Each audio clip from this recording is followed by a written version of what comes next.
Boa noite, tudo bem com você? Tudo bem comigo? Tudo bem com a gente?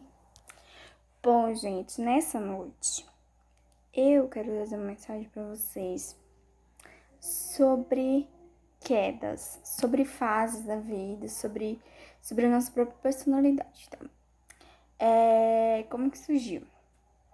Que eu sempre gosto de falar como que eu cheguei a ter uma determinada palavra, né?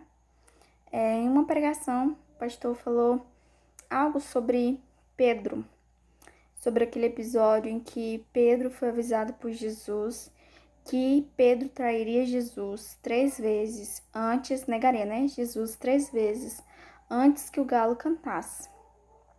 E eu fiquei refletindo sobre aquilo, né? Por que que Jesus permitiu que aquilo acontecesse com Pedro, né? Que ele negasse, porque Jesus sabia. Claro que muito pela questão da forma como Pedro era, porque Pedro, ele era, como diz no questão de humor, ele é muito sanguíneo, né?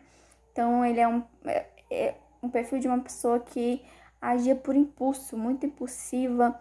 E Jesus, quando tá relatando, quando fala isso para Pedro, Jesus falou assim que o diabo pediu para peneirar todos eles, todos os discípulos. E Jesus rogou para que preservasse a vida de Pedro, para que Pedro se mantesse firme, porque Pedro ia ser o discípulo que ia trazer luz, né, para os demais discípulos. E aquilo entra no coração de Pedro e Pedro se sente muito seguro. Vamos abrir lá pra gente ver direitinho, meus queridos. Tá lá em Lucas mesmo, Beatriz? Lucas 22, 31. Diz assim, ó, só para vocês entenderem o contexto, tá?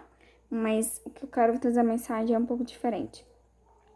Diz também o Senhor, Simão, Simão, eis que Satanás vos pediu para vos ir andar como trigo.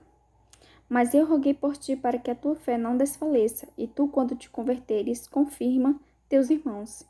E ele lhes disse, Pedro disse, Senhor, estou pronto a ir contigo até a prisão e a morte.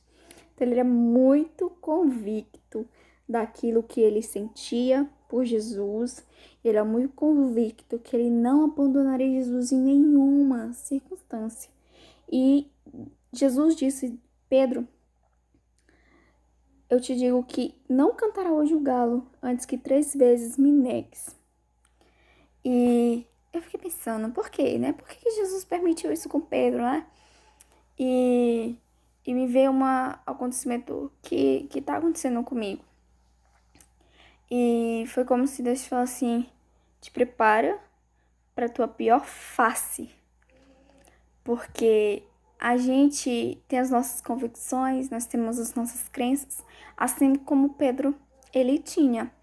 E às vezes a gente acha que a gente jamais vai cair, que a gente jamais vai chegar num nível de desobediência ou de desamor com o outro como o outro faz. A gente pensa que a gente não vai ser ruim para ninguém, que a gente não vai ser imperfeito, que a gente vai guardar os nossos valores independente de qualquer circunstância.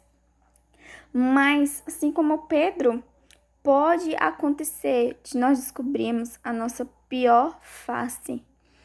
E o que me vê assim é que a gente esteja preparado para isso. Sabe, a palavra diz assim que maldito o homem que confia no homem. E isso cai um pouco sobre a gente também, sabe?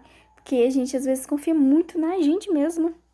E a gente acha que a gente nunca vai ser ruim, que a gente não vai se estressar, que a gente não vai ter raiva, que a gente não vai fazer o que é errado. E pode acontecer, nós somos humanos.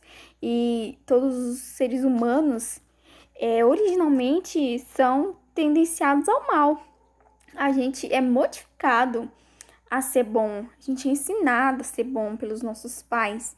E assim, seguinte, a gente ensina os nossos filhos a ser bons, porque eles já nascem maus. Isso eu tava relatando, é engraçado, porque a gente não ensina a criança a fazer o errado. A gente ensina a criança a fazer o certo. Então, E é justamente isso. E aí me veio um outro versículo que eu gosto muito, que é lá em 1 Coríntios 10:12, que diz assim: aquele, pois, que cuida está em pé, olhe para que não caia. Então, a gente às vezes acha que a gente está muito seguro, que a gente não vai fazer o pecado que o irmão fez, que o irmão cometeu um pecado. Meu Deus do céu, esse irmão, Senhor, como que pode? Acontece, a gente vai lá e faz a mesma coisa. E o que acontece muitas das vezes, quando a gente sempre tá julgando os outros, é que quando acontece com a gente não consegue se perdoar. Deus perdoa, mas a gente não se perdoa. Então, a palavra que eu tenho para você é: se prepare para a sua pior face. Se prepare para a sua pior maneira de ser, porque pode acontecer. O que fala a Bíblia é: se você pensa que está de pé, cuide para que não caia. Então, se você está firme hoje, cuide da sua vida, para que você não venha cair. Mas se você um dia cair, lembre-se que Deus está pronto para te perdoar, assim como perdoou Pedro. Pedro, ele se viu diante dessa circunstância e ele se arrependeu genuinamente em seu coração. E por isso ele foi salvo, ele foi liberto e ele conseguiu se perdoar a respeito daquilo. Quando Jesus veio com ele e perguntou: Pedro, tu me amas? 3 vezes Jesus perguntou isso para Pedro. 3 vezes Pedro falou: eu te amo, Senhor. Então, a partir daquele momento, Pedro se perdoou. E Deus está pronto para nos perdoar, independente se nós nos perdoamos. Mas às vezes a gente lembra Deus do nosso pecado. Deus já esqueceu, porque a palavra de Deus diz que Deus lança no mar do esquecimento quando ele perdoa. Então Deus já esqueceu, Deus nem lembra que a gente pecou. E a gente fica insistindo em falar para Deus: eu fiz isso. Porque a gente não se perdoou. Então trabalhe isso em você, o auto-perdão. E pare de julgar o outro, porque você pode fazer também. Às vezes até pior do que o outro. Então não pense assim: eu tô isento disso, eu não vou fazer isso. E seja como Pedro: se você cair, levante. Não seja como Judas. Judas, ele negou Jesus, ele traiu Jesus. E quando ele viu que ele tinha feito merda, ele simplesmente desistiu de viver, porque ele não soube se perdoar. Então, se perdoe e esteja pronto para a sua pior face. Deus te abençoe. Fica com Deus, meus queridos, meus queridos.